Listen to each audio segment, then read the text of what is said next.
The following program contains scenes and language of a frank and explicit nature. Discretion is advised.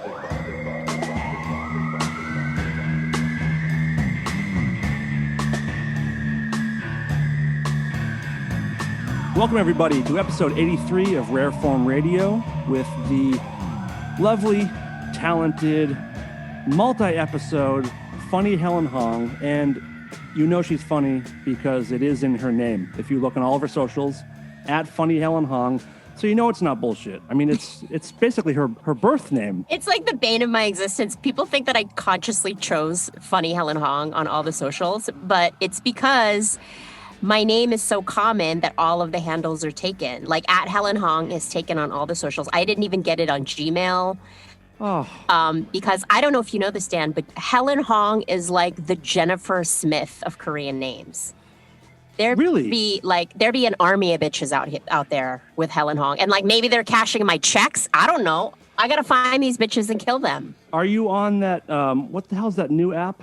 Clubhouse. Do you get a Clubhouse spot yet? Oh, you know what? I have an invite. I'm going to have to get. You should scoop up Helen Hong quick. Yeah. Yes. Yeah. You're right. Or you might have to go to like, have you ever thought of like, since you're into comedy, at Funny Helen DeGeneres? At what? At Funny Helen DeGeneres.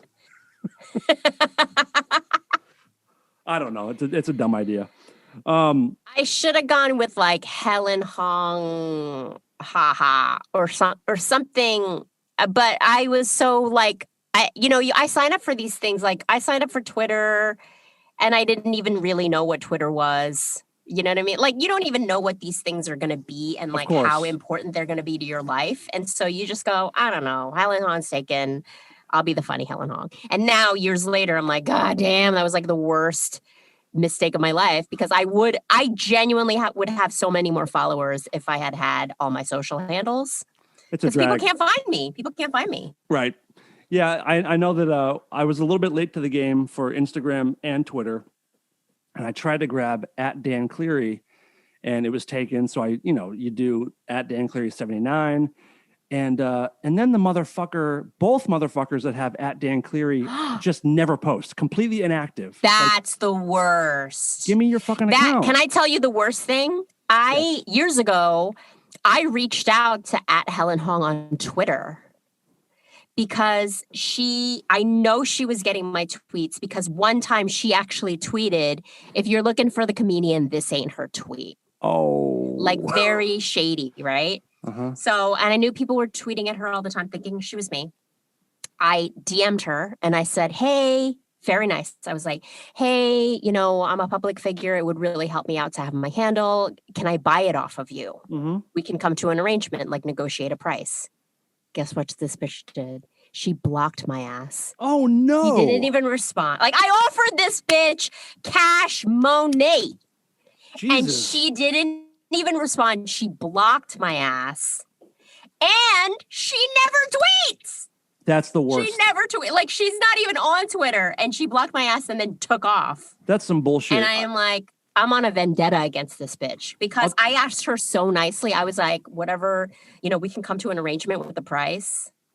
Can you believe it? No, but I'll tell you what, if you're willing to pay, if you're interested in Dan Cleary 79, I can probably work something out with you if you want to take it. And $5. No, come on. But the since bidding you're starts a friend, at $5. since you're like a longtime bro, I'll give you a deal. I'll give you a deal. $3. Cool. I might be burping into the mic because this is how great my life is right now, Dan. I am drinking a non-alcoholic beer. Oh no. Are you pregnant now too? No, okay. But I live with a pregnant person, and this is just my life now. Is we buy, zero alcohol. What is this bullshit? Listen, you don't want to give the kid fetal alcohol syndrome by proxy. You don't want to get like a. I don't want the kid to realize what a raging alcoholic I am, and so I'm trying to Not yet. Plus, I'm like, not yet. I mean, maybe, by the time the kid's 5, I'm just going to be like, I'm going to teach the kid to bring me a beer from the fridge. Like, that's going to be the first thing I teach him as soon as he learns how to grasp things and walk. Mm-hmm. I'm going to be like, bring Auntie Helen a beer stat. And he's going to be like, okay. Nothing wrong with that. I hope. Nothing wrong with that.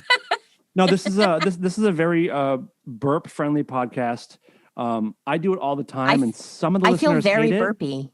Oh, good. Please. No, I feel very burpy because Unload. I just had dinner and I'm having this stupid non-alcoholic beer. So I might just, That's fine. I'm a little off today too. So I yesterday was the Super Bowl, and I actually went to a friend's house who had like a hold on before you get all worked up, because I agree with you. I would want to get worked up too.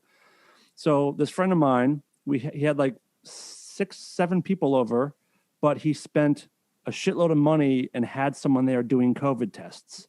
So no. Yeah. So before you got rapid tested at your friend's house? Yes. Stop it. Yes. So it was a small group, and before you step foot, and we watched outside too. So not like we were inside somewhere, but before you like come around anybody, you get a test, and it was all close friends, and it was like, I gotta tell you, see, there you go. It was Damn, Thank you. That was a good one. It was so beautiful, and it's the first time in a year that I've kind of felt somewhat normal, and like, oh wow, it was really, really nice. If anyone out there is listening, please don't push your luck. Don't go have a social hangout. But Amy and I actually had our first restaurant meal because in LA the outdoor seating has opened back up. And we were at the farmers market in Culver City, and the Culver City downtown Culver City has all these like outdoor restaurants. And so we were like walking back from the farmers market, and there was like this nice restaurant that had, it was the perfect, the scenario was perfect. It was an outdoor patio. They had spaced out all the tables very widely. There were tables that they weren't seating because they were too close in between two other tables. So we trusted the restaurant because they were taking it very, like the fact that they like just took 3 tables out of the rotation entirely was nice. And then we sat outside. I had a cocktail like with alcohol in it. Amy drove home. I have a designated driver constantly because she's preggo. And I was like, you're driving, bitch. Perfect. And I was like, I feel like a normal human being. Like, this is A, so weird, and B, so nice. Yeah, it was amazing. It had been, like I said, almost a year. I think the last big social thing I did was the Super Bowl last year. So oh wow, it was nice. It was emotional. Like, it was sad because I can't do it all the time, but it was nice to have a piece of what it used to be like. Normalcy, and it made me so look forward so much to the future when everyone's kind of good to go again. So everyone, wear your masks, do your part, get the fucking vaccine. You too, Helen. And let's. Well, I'm still waiting to see about your baby arm. The baby arm sticking out of your neck. What's the status on that? We're doing good. It might be getting smaller. I think it might be going the right direction. Your baby arm is shrinking. Yes. By the way, can I just tell the listeners what you look like right now? You don't look like you have a baby arm. What you do look like is you look like a rockin' Mr. Rogers. Oh, because I like that a lot. Dan is wearing like a dad-like sweater, with a zip front, dad, very daddish. I mean, I'd call it a hoodie, but yeah, it's a hoodie. And then he's wearing a newsboy cap. And are you also wearing a scarf, Dan? No, it's a bandana. It's my bandolé. I wear it every show. It's just a little bandana around the neck. And then you've got like this nice beard that's got some salt and pepper in it, and so you look like. Yep. So like if it wasn't for your tats and your ear holes, you would look like a dad, like an uncle or a dad. But then you see all the tats, and you're like, oh, okay, that's a cool dad. That's a very hipster dad. I'll take it. I mean, like they say, every rocker has their soft side, and here's my soft side tonight. So last night was great. Are you a sports person at all? No. In fact, there was a New Yorker cartoon that I saw that said like, oh, honey, it's that time of year where we have to be vaguely aware that the Super Bowl is happening. And I was like, yeah, that's me. You fucking people. Like, just vaguely aware, had no idea who was playing. Okay. I did know that Tom Brady was in it, and I know this is going to get in your craw because you're a Bostonite. I hate Tom Brady. I hate him. He sucks. Do tell. Wait, why? So why? I was rooting for the other team. Why do you hate Tom Brady?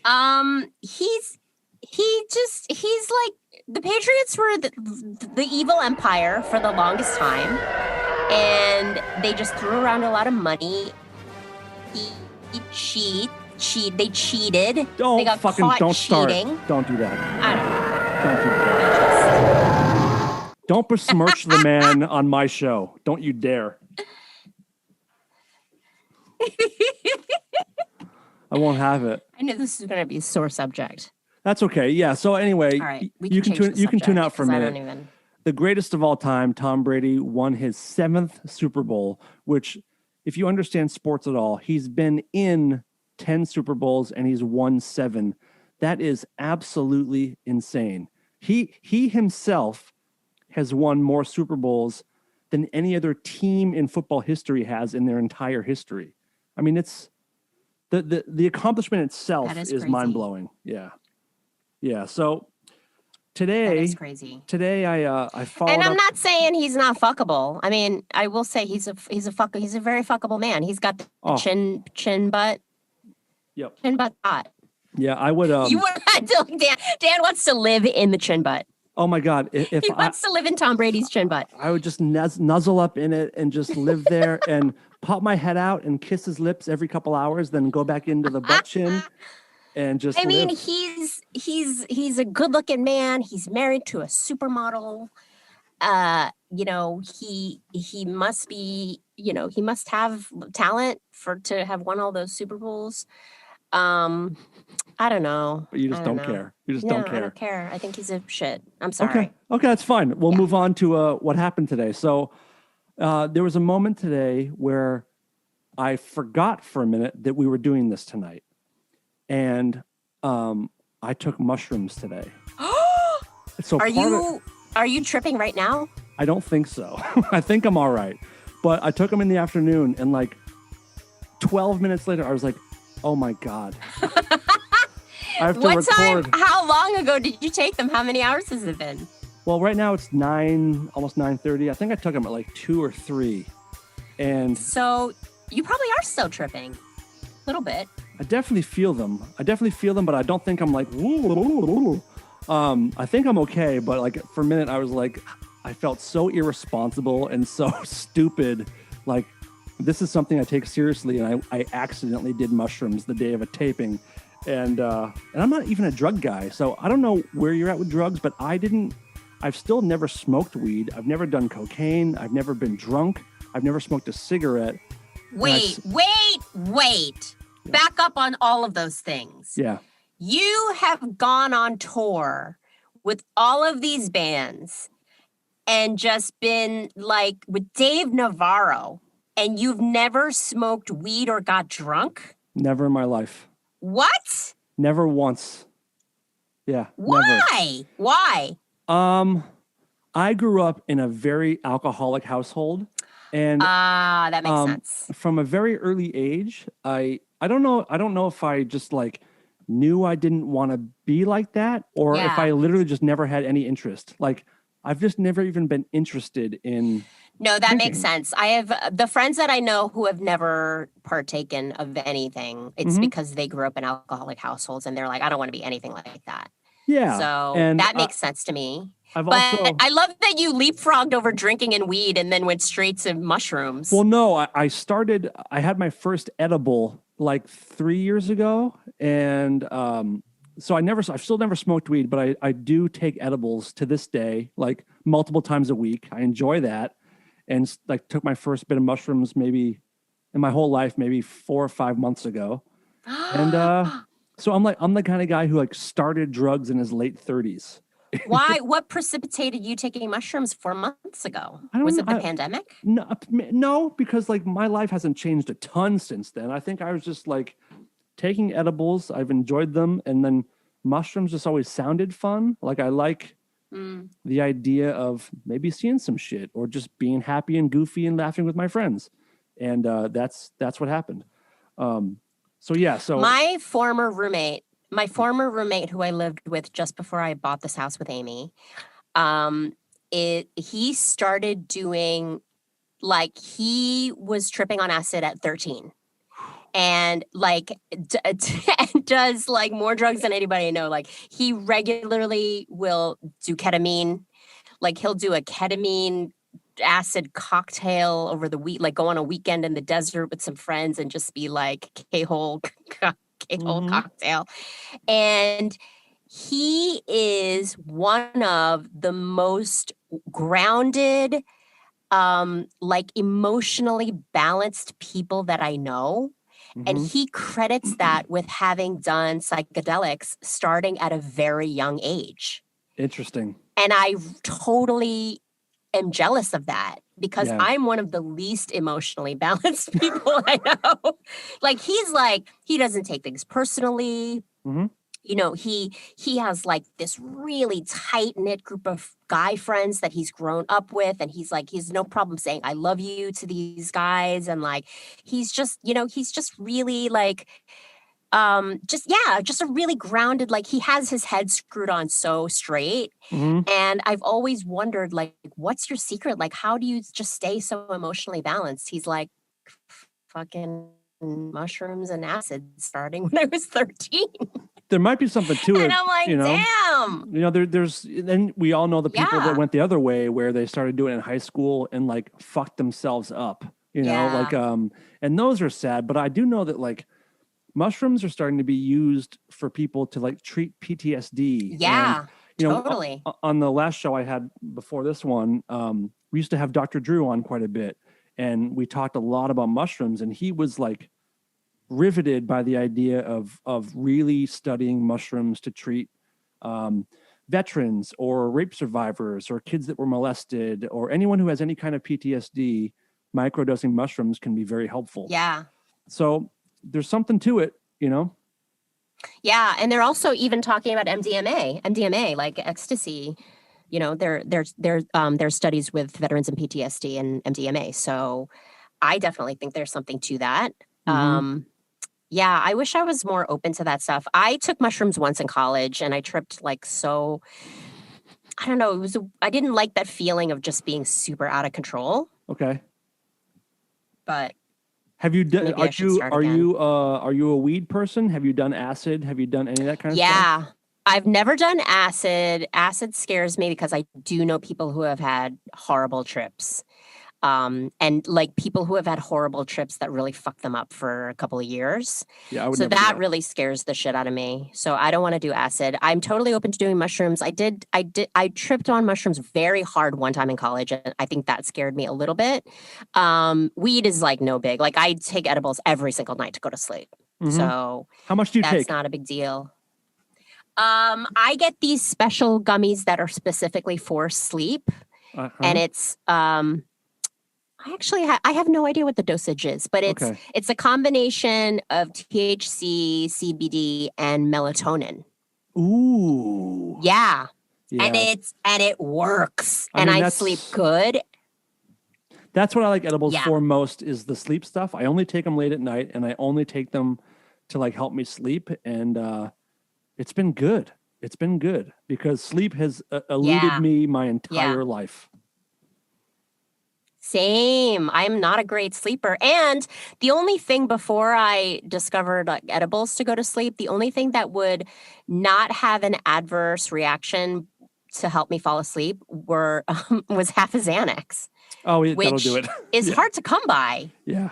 I mean, half a Xanax is the best sleep for me, but it's hard to come by because doctors don't want to prescribe it because they think, like I literally said to I have a doctor friend and I was like, I don't know why my doctor is so reticent to give me more than like 6 pills of Xanax at a time. Is she worried that I'm going to be like giving blowjobs in an alley? And my doctor friend was like, yeah, she is. That shit's no joke. She's worried that you're going to go down some opioid hole and be blowing dudes in an alley in 6 months. Yeah. I'm like, it's not, I mean, there's worse ways to spend your time.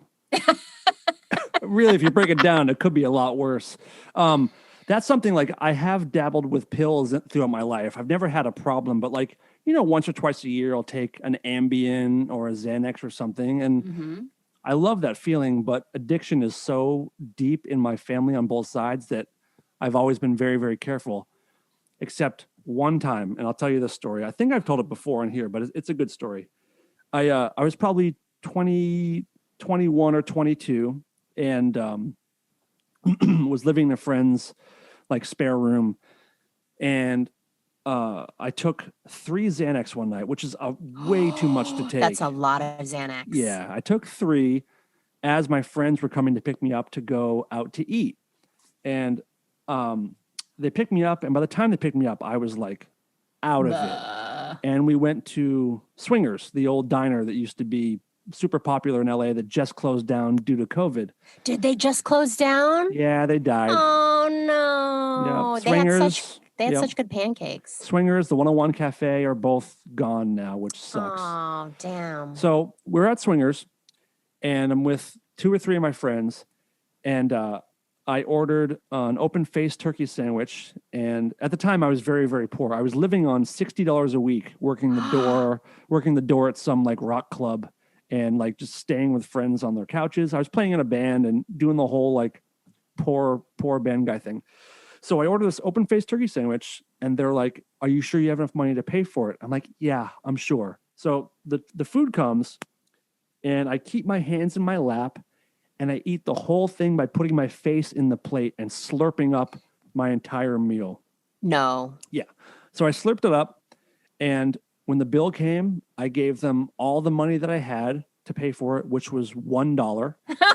And I excused myself from the table, and I walked around the restaurant tapping random people on the shoulder and telling them racist jokes. Strangers. No. Like, no. "Hey, what'd the black guy say to the..." And like, my friends were like, "Dude, stop, get over here. Stop it. You can't do that." No. Oh yeah, I don't know what the fuck I was doing. So the last thing I remember was being thrown into the back seat of some random car. I don't know what the car was. And then everything kind of just went black. I woke up the next day, and I was living in Hollywood somewhere, in like the Hollywood Hills area, in a friend's place. But I woke up and I could hear and smell the ocean. I was on a couch, and I'm like, I am nowhere near where I live. And I'm looking around, and I've never been to this place before. I don't know whose home this is. What? And at that moment, I'm trying to get my bearings, and this flamingly gay gentleman walks out of a bedroom and says, "Good morning, Dan. How are you? Do you want some breakfast?" And at that moment, I knew that I'd fucked him. I knew it. I was like, "Oh my God, I fucked a dude last night. How did this happen? Why? I'm not homophobic in any way, but no part of me is gay. I'm not interested, but I was just like, well, oh, your dick or My- your ass was gay that night. One of them was interested. And I just knew in my heart, that I got high on Xanax and fucked a dude. So I'm like, I'm sitting on this couch trying to like come to terms with my new secret. Your newfound gayness. Yeah. And I'm like, I'm going through my head, and I'm thinking like, do I tell my friends because this is really funny, or do I keep it as my deep, dark secret? And then I'm thinking like, if my dad found out, he would never speak to me again. Like, I have one of those dads. So I'm like kind of dealing with a little bit of shame and just confusion. And I'm trying to like mentally feel my asshole to see if it feels like it hurts, if it's been penetrated. And I think it's okay. So I'm like, I don't know where to go. I don't have a car. I don't know what to do. And at that moment, 2 of my other friends walk out of a spare bedroom. And in a matter of a couple minutes, I figure out that like I'm at her apartment. That's just her roommate. Nothing happened. I came back from the place and fell asleep on the couch, and nothing happened. But for maybe 15 minutes, I thought I was accidentally gay for a while. Whoa! Great story. Thank you. And Thank I you. never did Xanax again. No, and that is why people don't Because take I ought to free keep the Xanax. integrity of my asshole. Yeah.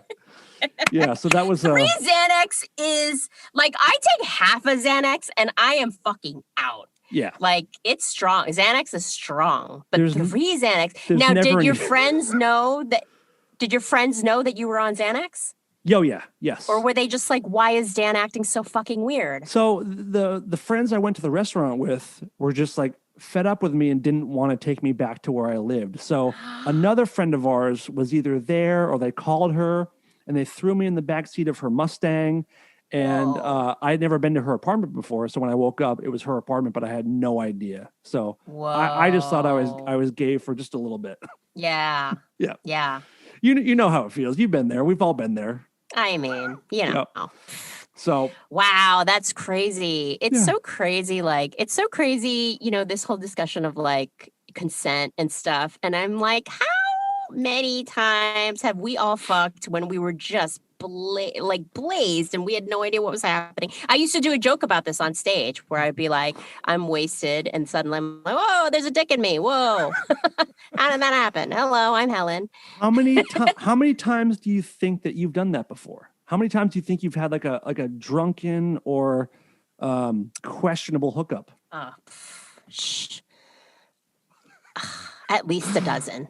I mean, oh yeah? Okay, good for you. Yeah, at least a dozen. Like where you're like just drunk and you know, you're at a party or you're at a bar or something. Like, yeah, just at least a dozen. I mean, my whole 20s probably. maybe I should have drank more. I could have gotten laid more. Maybe that was my problem. Yeah. I mean, like that's the thing. It's like, yeah, I feel like I don't know what's happening like these days with these younger kids, like how they're doing it. Like they've grown up in the age of Me Too and consent and stuff. But like, man, in our 20s, we were just fucking, just randomly fucking. Yeah, I that's one thing.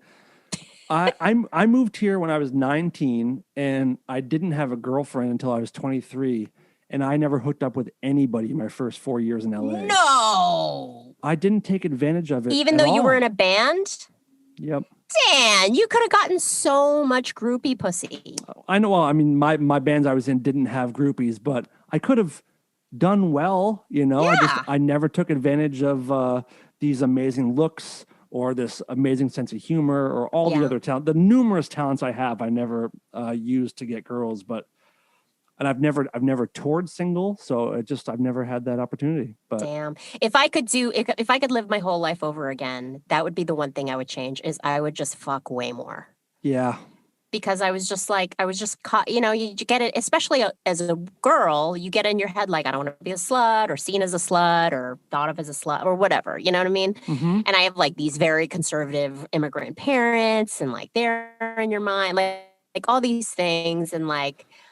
I should have fucked everybody. I just should have fucked everybody. You should have. You still can. I mean, you're a single woman.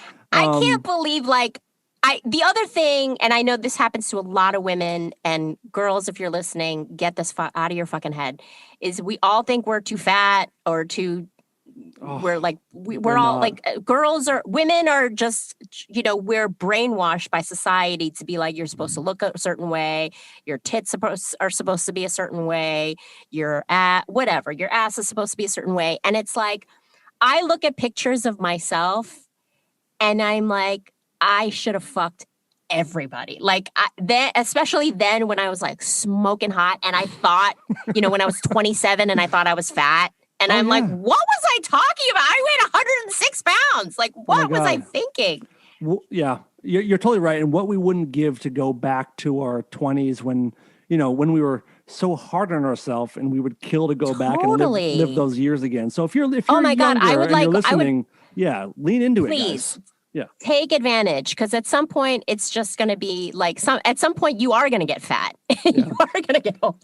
But now you're not. You're just not. Like I can't believe how much time spent. I thought like I would be hooking up with guys and I'd be like sucking it in because I thought I was fat. And meanwhile I was like literally at one point I was 106 pounds. Oh my God. Yeah, guys. And even then I was like sucking it in and being like, oh my God, I'm so fat. If you're young, please fuck on behalf of myself and Helen, because we did not do as much as we should have. And just do it. And I mean, just get out there. And all of us, I mean, guys too. Guys are hard on themselves too as far as looks go. But just remember that like we all look at ourselves way worse than anyone else does. Yes, it's so true. And if a girl thinks she has a big ass, like Many of us love that. Or if a girl has small boobs, there's guys that love small boobs. So like, it's just we gotta get over that. And like, if you don't have the perfect lips or you have crow's feet, just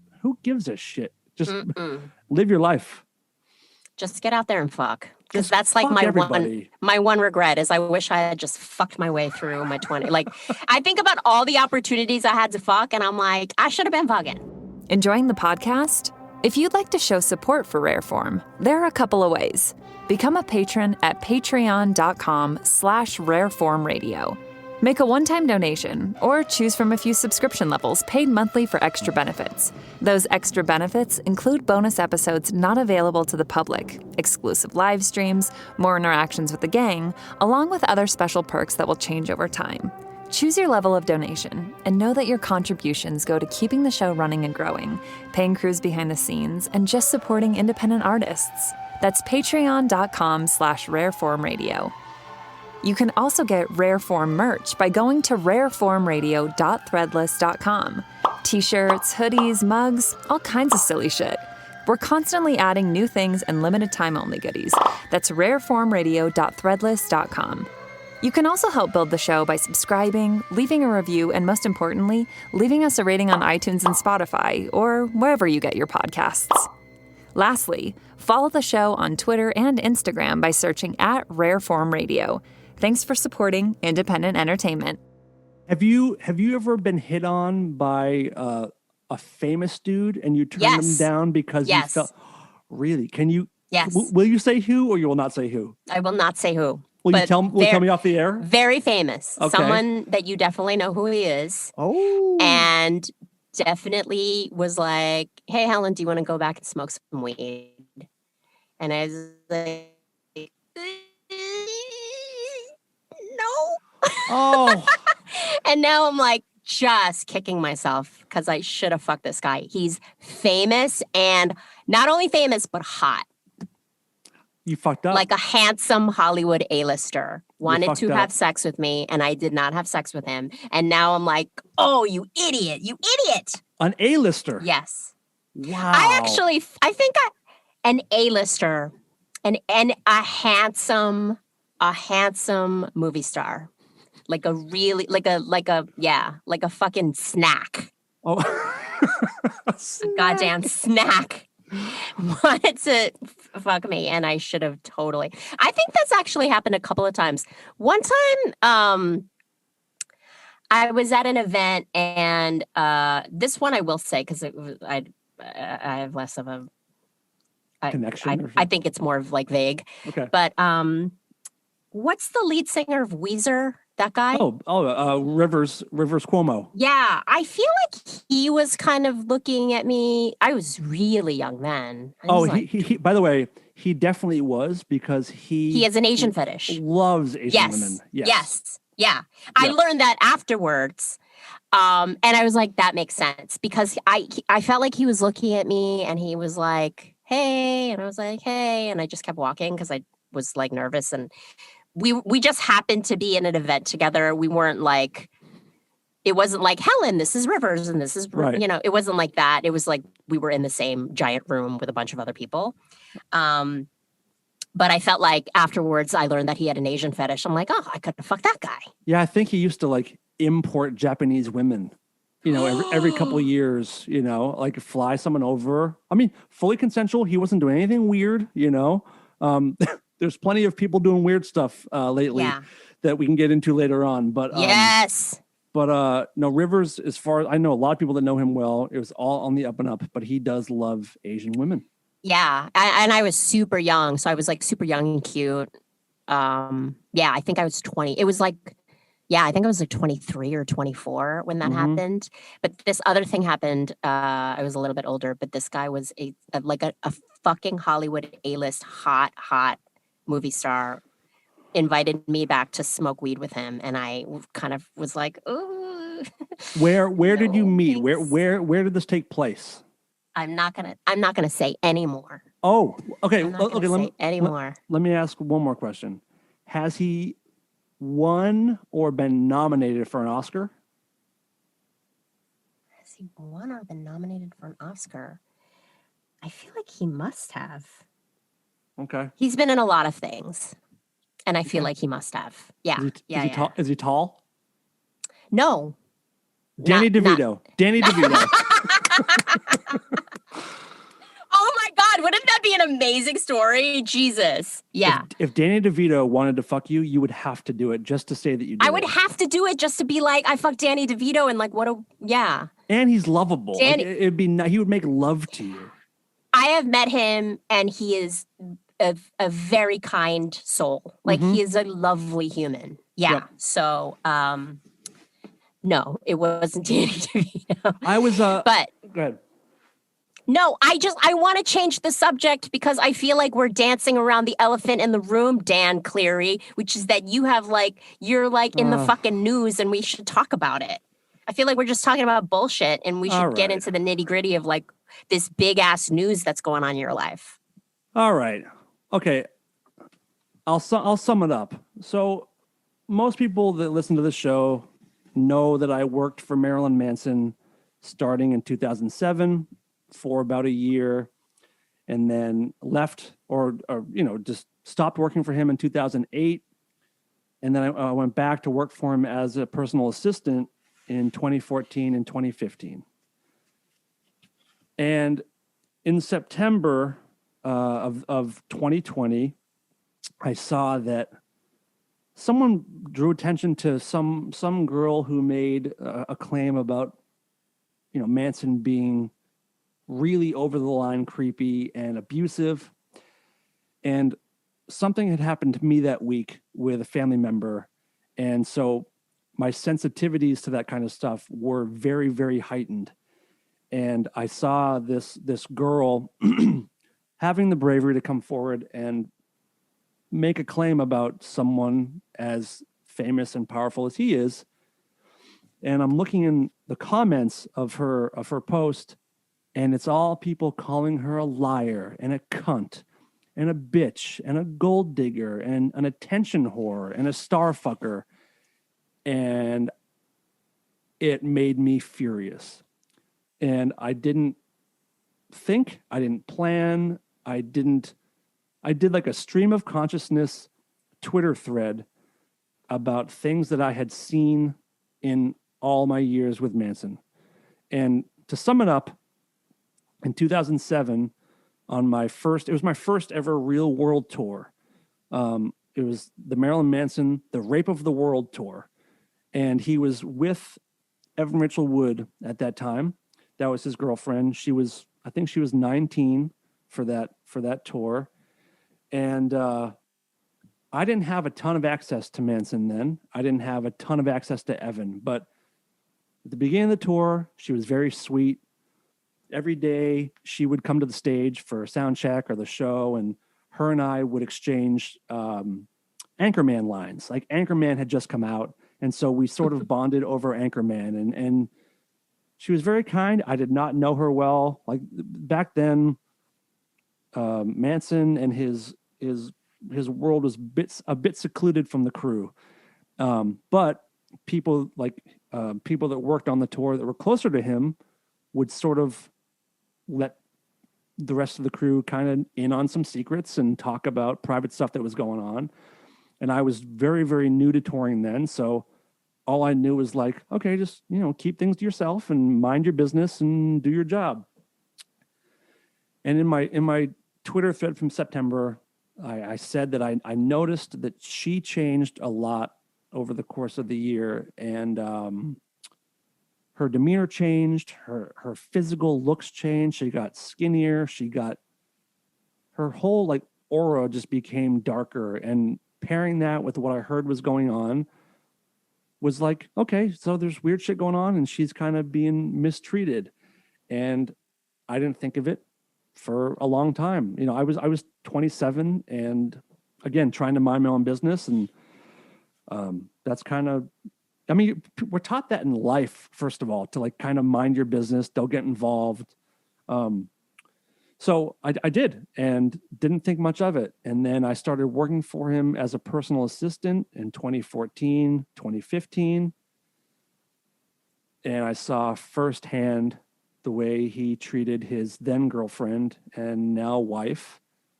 And I was there for it firsthand. I saw some physical abuse as far as like pushing and throwing things at her, and a lot of like violent outbursts around her, breaking things, and a lot of like mental abuse and name calling and threats.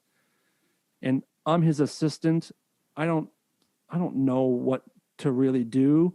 There were times when I was alone with her when I would try to like sort of comfort her, because there were times when Manson would tell her that he's going to kill her and cut her up, and that I'm going to bury her in the desert, me.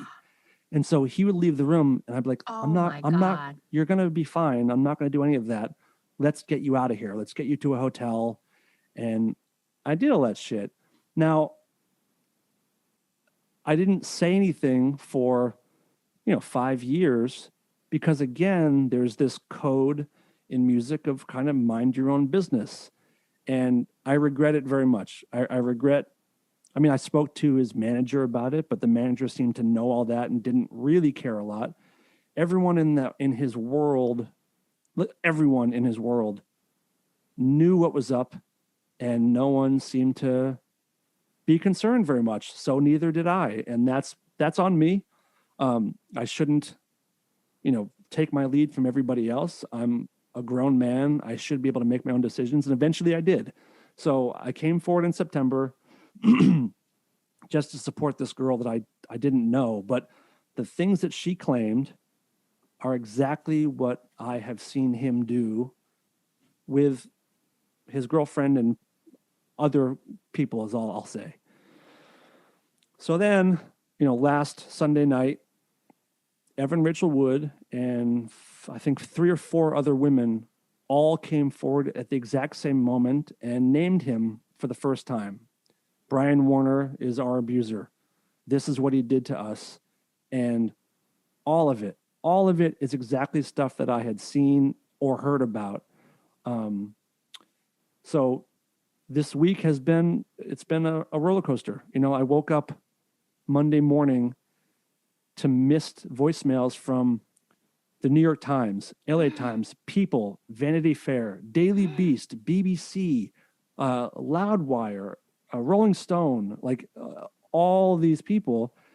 And it's been a crazy week. It's been a very, very crazy week. I'm really, really proud of these women for standing up for themselves, led by Evan, and the rest of them are just, it's powerful to watch. It's great to see people facing their abuser. The 97% of the feedback I've gotten has been positive, and that's made me feel good. There's been mothers that have reached out and said, thank you on behalf of someone who has 3 daughters. Wow. I appreciate it. And that's all great.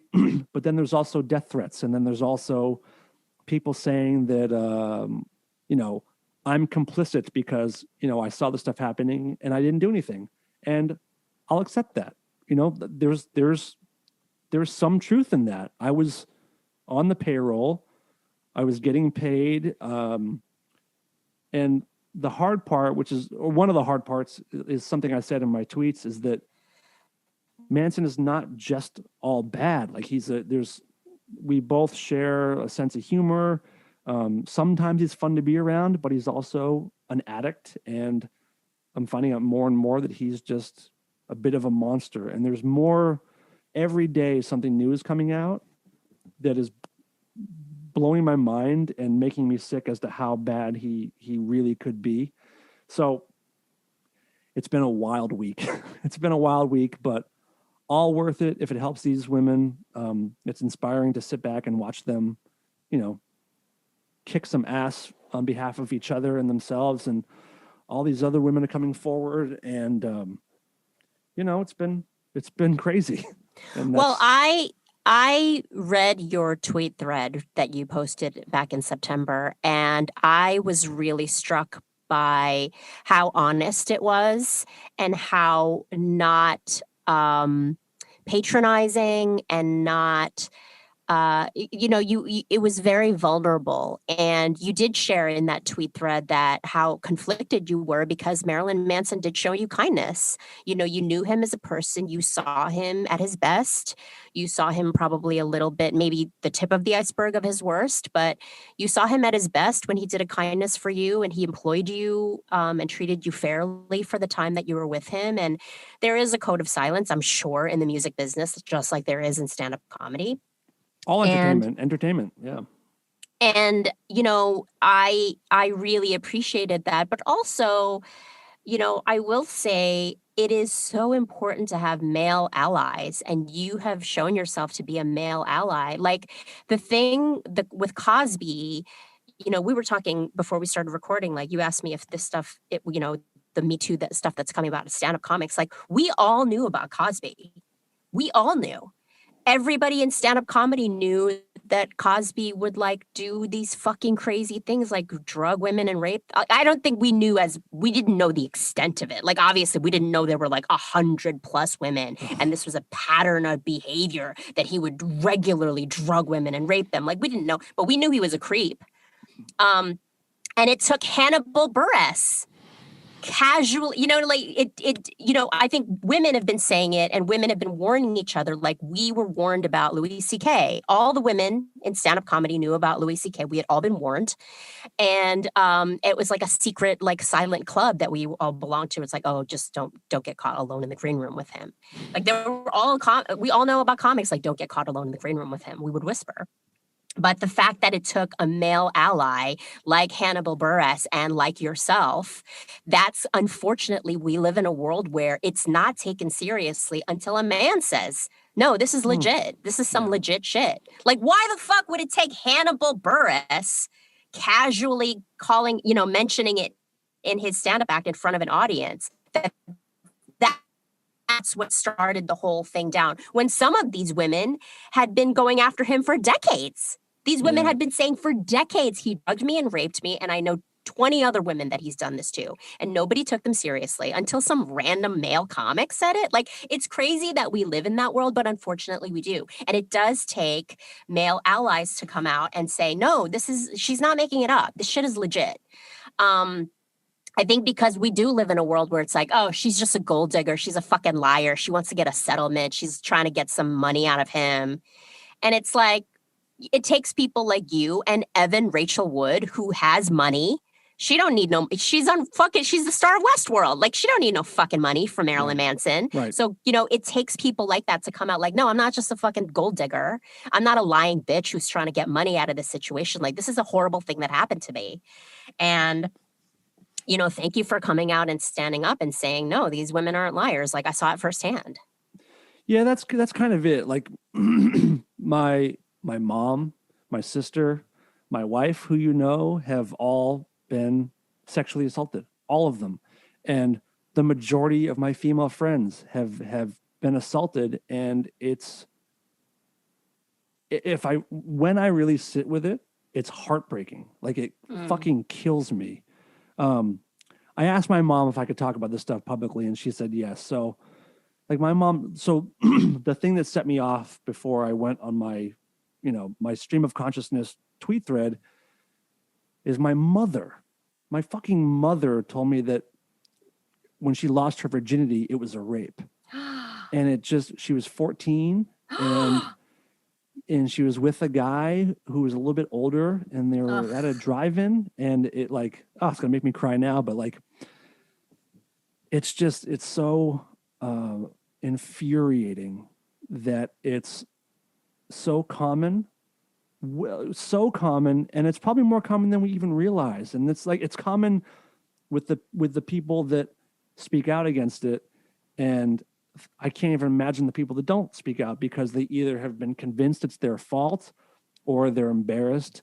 The shame, the embarrassment, the fear of no one believing them. That's the thing that drives me nuts. Is I don't understand the angle of, why did they wait so long? What are they trying to get out of this? Well, they're not trying to get anything. They're trying to free themselves.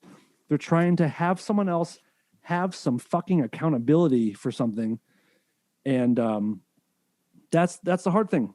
And It's got to change, and I may have fucked my music career a bit. So some of the most important responses I've got is from my peers in the music industry. Like I've had some pretty well-known like band guys and band members reach out and give support. Tour managers and fellow guitar techs and other crew. Those are the people that make me feel best, is because, they all understand the situation and the difficulty of speaking out against someone who is powerful and famous and someone who I was a fan of. Like I'm a Marilyn Manson fan, or I was a Marilyn Manson fan. I grew up as a fan. And the stuff online, people telling me that, there's been a few messages of people saying like, after all he's done for you and this is how you repay him. It's like, well, just because someone does nice things doesn't mean you protect them to the grave. People saying that I'm doing this for money, and I would love to know when this money is coming. People saying that Evan is paying me to say this, like, fuck off. Fuck you. Like, anyone who thinks there's some kind of, I have nothing to gain except for a little bit more respect in myself and the satisfaction of supporting fellow human beings. That's what I'm getting from this. I'm not financially gaining anything. I've been accused of once one fucking asshole has been saying that I'm doing this to pump up my podcast. It's like, what are you talking about? Like all these people that think there's some kind of other angle, you guys can all go fuck yourselves. But then also I want to say, if there's any Manson fans listening that don't believe this, I also understand that. You're a fan of someone and you don't want them to be evil. You don't want your heroes to be pieces of shit. But the reality is sometimes they are. And if you can find a way to separate the person from the art, great. If you can't, I don't know what to tell you. You were mentioning Louis C.K. and he's, one of my favorite comedians. He's one of my favorite comedians. He's one of my favorite comedians, even when we had been warned about him. Right. Like we had all heard the stories about him. We heard this, like, I thought it was when the details of the story came out about him, like, inviting this musical female duo to his hotel room. I thought it was someone that I thought it was a couple of girls that I knew. That's another musical duo.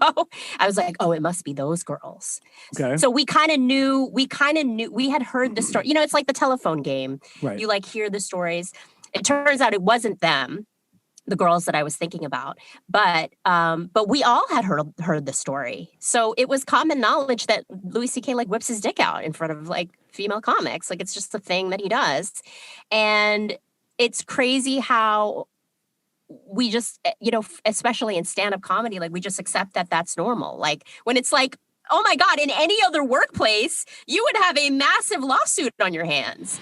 If a colleague, not only a colleague, but like he's the headliner, obviously, and you're opening for him, right? And he's going to whip his dick out in front of you. That's your kind of your direct supervisor, or someone that's higher up on the food chain than you at this. Organization. He's the CEO of his own business, basically. And for him to whip his dick out, like, are you crazy? Like you would have such a huge lawsuit. But in entertainment, it's like.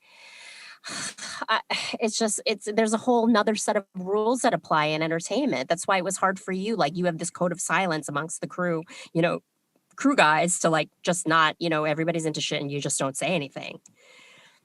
Or like female comics, it's like we all. Go ahead, please. Go ahead. Okay, so there's plenty of shit that I won't talk about. Like if there's, when you're on tour, people are gonna have affairs sometimes. People are going to do drugs that don't do drugs when they're at home. And 100%. I'm honestly like, I don't approve of that shit, but I'm not going to talk about it. I'm not going to talk about shit that doesn't, what I'm trying to say. Like, absolutely. It's like what we were talking about last week with Army Hammer. Right. Like I personally don't think that should have come out. Cause that, like Agreed. You were saying, it's like kink shaming, right? That's his thing. He didn't force himself on you. he's just into this weird kink. And like, you just outed him for floating this kink past you. And if you really didn't like it, you should have been like, sorry, I'm not into it. Bye, block. Right. You know what I mean? She had that option to be like, it's a little too weird for me. I'm sorry. Be well, block. Right. That's what she should have done instead of outing him. But the Marilyn Manson thing is a whole nother. I mean, it's like if he's pushing you and throwing things at you and screaming at you and being like, I'm going to kill you and chop up your body and bury you in the desert. Yeah. No, that's not a kink. That's no, it's abuse. I mean, it was real abuse. I mean, and his girlfriend was terrorized, and she's done her own shitty things too. I mean, she's, to this day, I'm hearing more that she's getting involved in trying to fuck people's reputations up and everything, but still, she doesn't deserve to have that done to her. Nobody does. I don't know what should happen to Manson and the like, but like, I just want these women to know that they're telling the truth. I believe them. I've seen it, and people should stop shitting on them. And I just can't believe,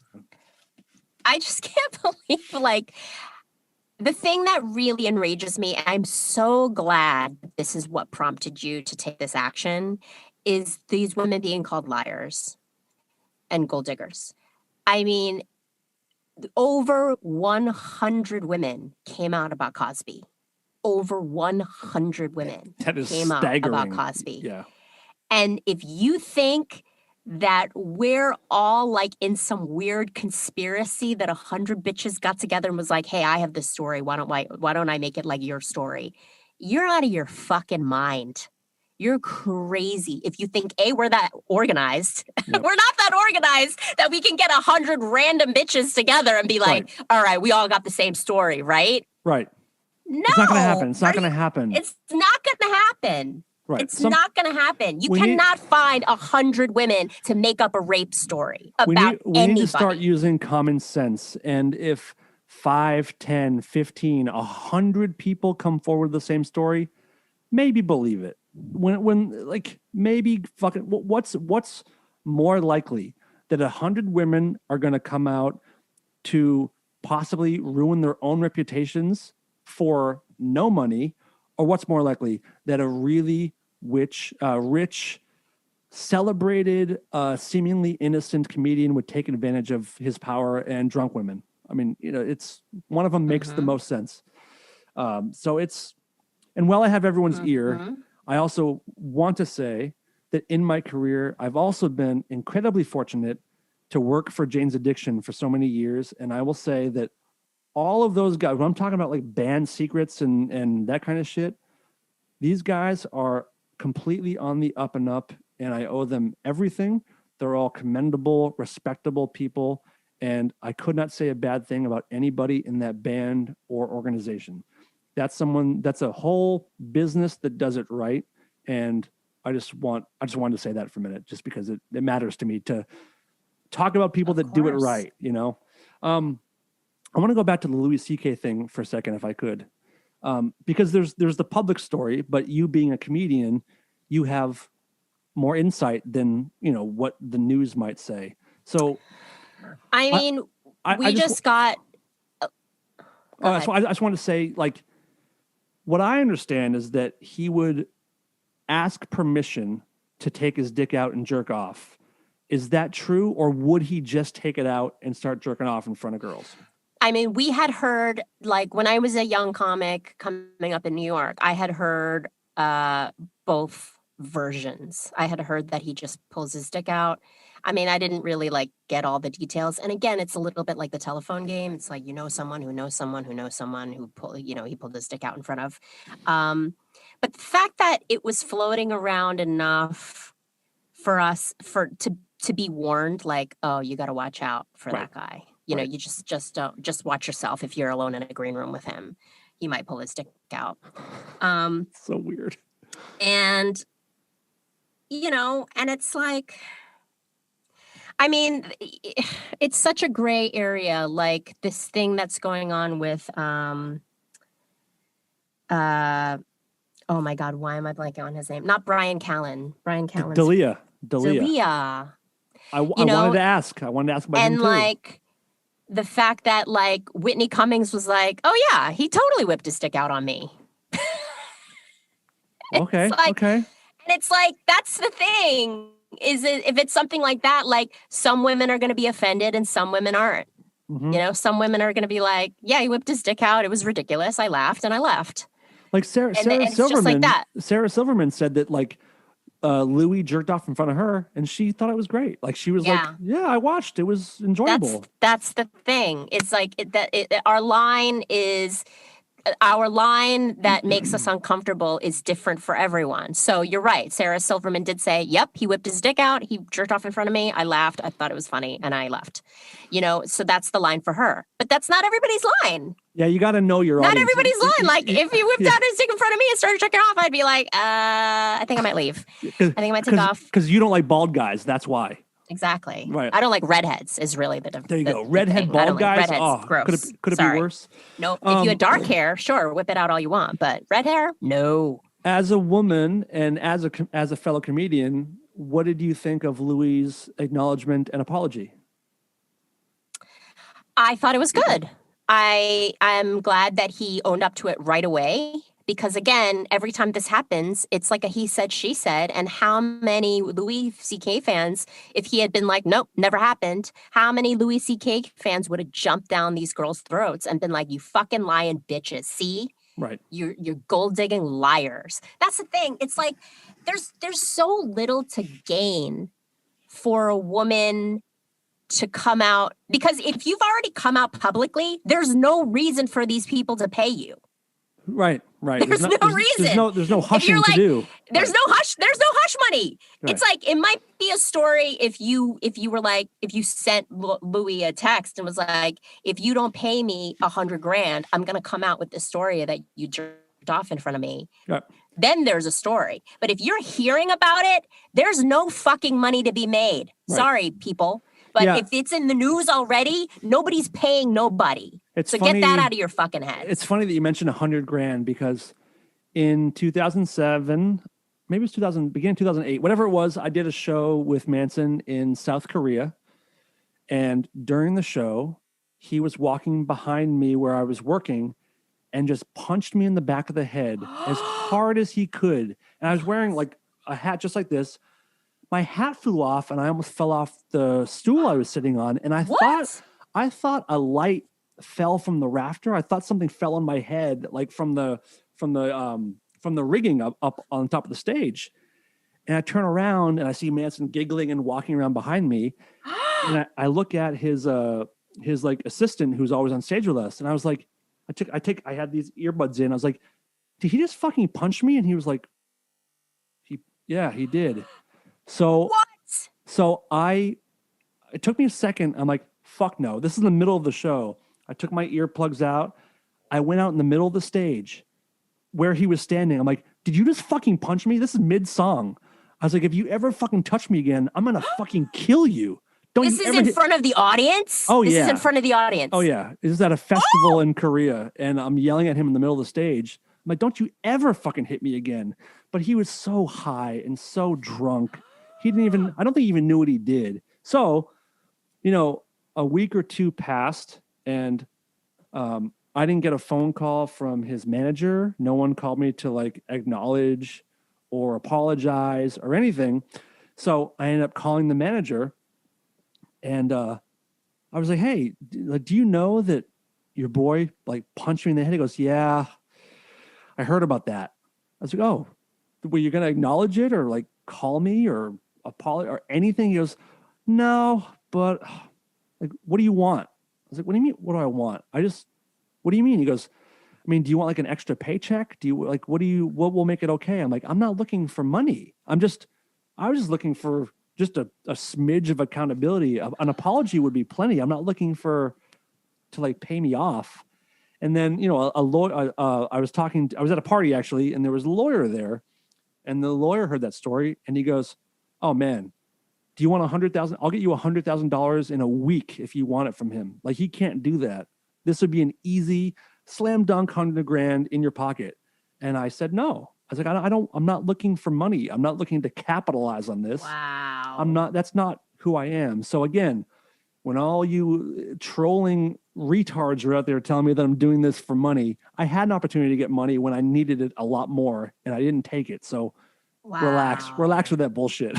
That's not what's going on over here. And and now I know who these girls are that are coming forward, and they're not doing it for that either. No one is getting money for the berating they're getting right now from some people. I mean, mostly they're being commended. These women are being held up as they should. They're being supported, by the vast majority as they should. But there's still the people out there being like, I need proof. I'm like, well, what you want more proof than a bunch of women having the same story? Like, there's more proof coming. Believe me. I mean, the proof you're looking for is on its way. But like, we gotta stop.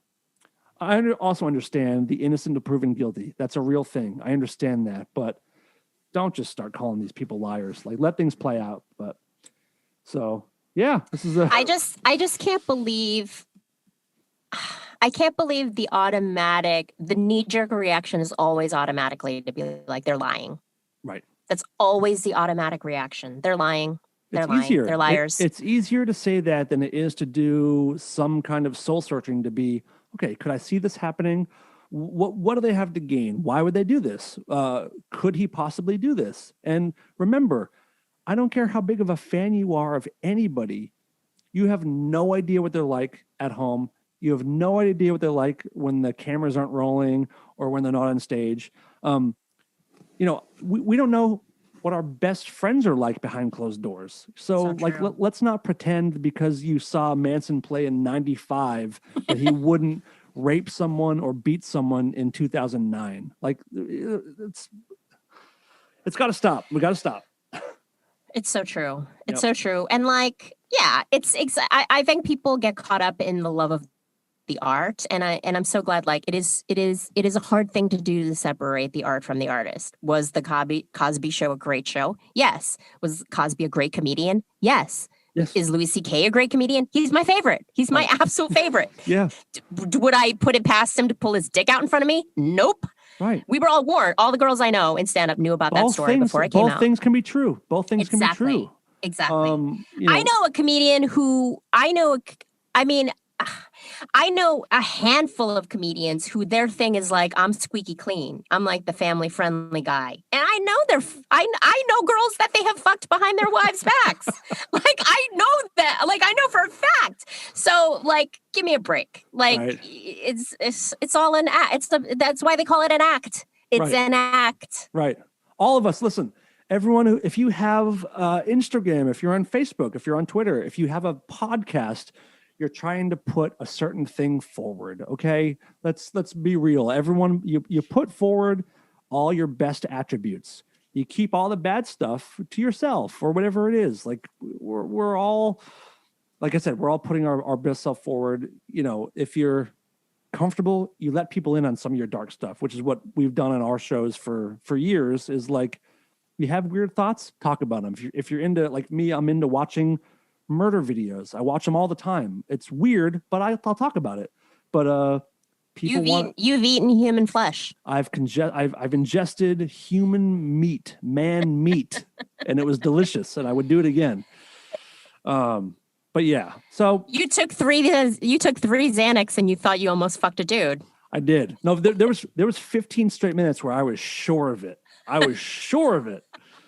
And I recommend that night to anybody. It was a good day. Well, thank you so much for sharing. And I'm glad we talked about it because it was the elephant in the room. We needed to get it out because I'm sure your fans, like I even told you, I'm like, nobody wants to hear me fucking talk. They want to hear you addressing this because this is such a big news item. Yeah. But I will say, as a woman and as a woman in entertainment who's had to deal with a lot of sexism, thank you for being a male ally. And you are a fucking hero to all of us out here who are like, of course we believe these women. Why the fuck would you think they're liars? Like, get the fuck out of here. And it's sad, but it takes a man's voice sometimes to be like, no, they're legit. Like, they're telling the truth. Right. And thank you for saying that. The one thing I have trouble with it's so weird to say, but like people have been saying this hero thing a lot this last week. I'm not a hero in any way. It's what people should do. You know, Yeah. it's what you should do. But I did wait years, and I have guilt about that. I feel bad about that. I could have acted sooner, but also like, oh, this is one other thing I want to touch on as to why I didn't say anything then. There's something that happens when you're like exposed to abuse slowly. Like it's not like I started working for Manson and day one he's kicking someone's teeth in. You know what I mean? Like it builds. Like people they pull back the curtain a little bit, and you work for them for a year. Anybody for a year. If you're friends with someone for a year, you slowly learn more, and you see little pieces of their personality, good or bad or both. And I know working for him, it did happen slowly. And then it took me some reflection, a couple of years of reflection to even realize what I had encountered and what I'd witnessed. And then, and maybe it is part of this, the whole movement of women empowering each other, empowering themselves and coming forward. I'm all about it. I love it. And maybe it did take that for me to do some thinking about, I have seen some weird shit. And maybe it would be helpful for the women making claims and anybody out in society who has an issue to possibly come forward, and someone will believe you. You know, if you've had a real trauma, please speak up. And from what I'm hearing from people now, standing up for yourself and naming your abuser can be a freeing experience for yourself. You know, it's a weight off your own shoulders. And I encourage anyone to do that. If you need help doing it, I'm sure there's groups and women's groups that can help you do that. Find whatever you need to do to free yourself, because if you've been assaulted, if you've been abused, no matter what your circumstance was, no matter what you said, no matter what you were wearing, no matter if you were living with someone for 5 years or you just met that night, you don't deserve to be taken advantage of. And this goes for men too. If you've been assaulted and you're a dude, same fucking thing. No one deserves it. Speak up for yourself. Find the help that you need, and just know that it's hard, but it's worth it, and it's the only way to help fight this kind of stuff. So that's my PSA. You sleep better. Don't you sleep better? Haven't you slept better since that happened? I never sleep well, and I mean, really, you're like that's why I take Xanax. I gotta say, like, it wasn't that hard coming forward and saying stuff, and that might be because, I've been doing radio and podcasts since 2009, and we've talked about everything. Like, nothing's off limits. So maybe I have a extra comfort level of sharing intimate things in my life, but it was kind of a no-brainer. Like I said, thinking about my mom and my sister and my wife and tons of my friends and family, it's just if you sit and think about it, it's sickening, and it breaks part of your heart every time you think about it.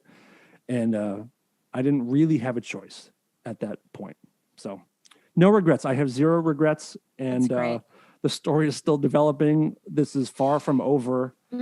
I know that, a bunch of my friends who have worked for him, people are trying to hack into their phones and their computers. And yeah, he's not a good dude. He used to do that all. He had spyware set up at his house. So anyone who signed on to his Wi-Fi, he would have all your information. And, what? Yeah. Oh yeah. Hidden cameras in his house. And he would have people over and have famous people over and try to get them to like do drugs. And then he'd have it on film. And whoa. Yeah. There's a lot. There's stay tuned, everybody. There's a lot more coming that you don't know about from what I hear. So, damn. All right, let's. Well, I'm glad you said, and the world has changed, and I'm glad that the world is changing for the better because I think so. It would be amazing to see if you could flip a switch and now all of a sudden women were more physically powerful than men, if things would change, Oh, yeah. Because that's all it is. I mean, that's where it has to have started from physical strength, right? Back in the day. Totally. And it's just carried over into this, the man's world if I was bullshit. stronger than Michael Fassbender, I'd be fucking that dude tonight. Oh, you'd be sucking his dick against his will all day, every day. Come here, you. Yeah, I'm sucking it again. There's nothing you can do about it. You're mine. Well, I wish you all the luck. By the way, he was not the A-lister that hit on me, because I would have fucked that shit right away. You would have followed through. Well, Helen, thank you very much. I think that this is a good episode, and hopefully people got something out of it. I think we have just one more week with you, I think. Yeah. It's flown by. I know. It's flown by. It's really cool to get to know you, because I've known you for years, but because you're my sister's friend in a kind of a loose way, not really a tight way. Right. And now I feel like I know that you're a man eater, literally. You were almost gay for 15 minutes. Uh-huh. So many things that I've learned about you. And I know that you are, you've worked with the Coen brothers, and you're a cock-hungry woman who just wishes she took advantage of it in her youth. And you have a house full of mice, and you have a pregnant sister who didn't have sex to have this child. There's so much stuff to learn. Have you seen the mouse since last week? No, the mouse is like, I don't know if she died or if she's in hiding or if she's left to greener pasture. I don't know. We haven't seen the mouse at all. And these traps are like, there's like tumbleweeds in the traps. Oh, no. Okay, well... Next week, I hope to have a better mouse update from you. Okay. Thank you for sharing that's all that good stuff that you shared, and I appreciate you. Thanks for letting me, and thanks for asking some good questions. And I'm sure we'll tackle it another time. Please follow Helen at Funny Helen Hong on Instagram. Not that other bitch at Helen Hong. No, don't follow her. Fuck that one. Send her a message and tell her to give that account to Funny Helen Hong. Listen to her podcast, Job Salite. Wait, don't tell me. And go fact yourself. Yes. And Helen, thank you very much. If anybody has any questions for Helen, hit us up on Instagram. Leave an audio message. Those are great. Or just text us and we'll ask some questions. We should try to do a bunch of questions next week. Those are fun. I like that's great. Fan question episodes. So we'll be back next week. Helen, thank you. Have a safe week, and we will talk to everybody soon. This is Lola, and I'm here to tell the world to stop being such pussies and listen to Rare Form Radio.